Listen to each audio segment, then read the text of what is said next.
ఎందుకంటే నేను బయలుదేరే ముందు నిన్న వరంగల్లో మా అధికారులకు ఆదేశాలు ఇచ్చిన.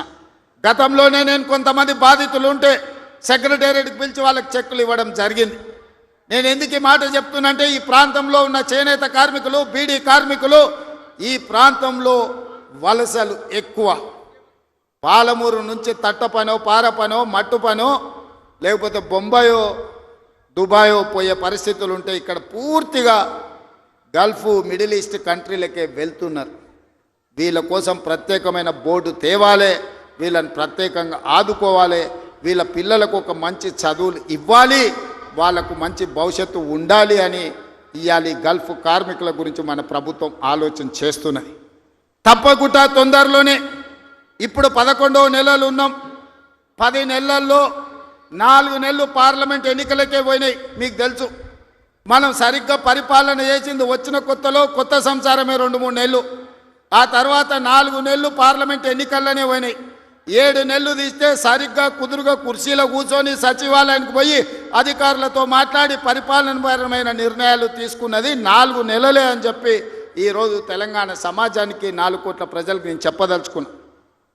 అయినా 10 సంవత్సరాలు చంద్రశేఖరరావు చేయలేని పనులన్నిటిని కూడా పడావు పెట్టిన ప్రాజెక్టులన్నిటిని కూడా తిరిగి పునః ప్రారంభించి ఈరోజు ప్రభుత్వం ముందుకెళ్తుంటే ఆయననేమో ఫామ్ హౌస్లో వండుకుంటాడు, వీళ్ళిద్దరేమో మన కాళ్ళలో కట్టబెట్టనికే తిరుగుతున్నారు.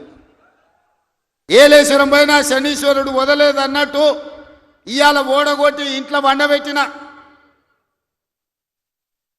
అసెంబ్లీ ఎన్నికల్లో అధికారం పోయింది. పార్లమెంటులో సీట్లన్నీ పోయి గుండు 0 వచ్చింది. ఇప్పుడు వాళ్ళకు మెదడే పోయినట్టు అనిపిస్తుంది. అసెంబ్లీ ఎన్నికలలో అధికారం పోయింది, పార్లమెంటులో ఉన్న సీట్లన్నీ పోయినాయి.